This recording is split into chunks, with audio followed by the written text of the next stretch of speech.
And my point is always the same, is that even if we accept that nobody in the IDF has ever deliberately targeted a child, which is contradicted by a lot of witnesses, but even if you accept that premise, you have to also agree that 20,000 children, maybe many more, that's just the ones that we believe is the number, have been killed as you've gone after Hamas. And it's a staggering number of children, innocent kids who've been killed here.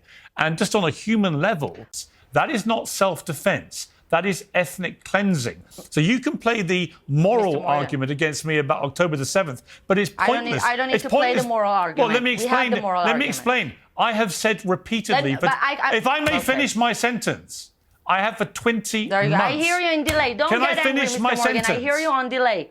Okay. But don't get angry. I hear you on delay. You're the one getting angry. I'm trying to get a word in.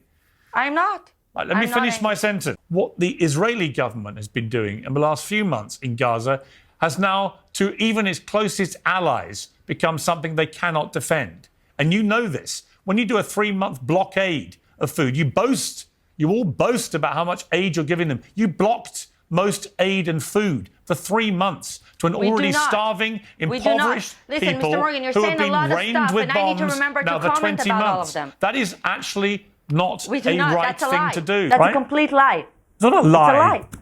It's not a lie. The blockade is not a lie. And if you let me comment, you say so much accusations. You have to let me comment about some of them. So there was no First of all, blockade. let's start with the Smotrich.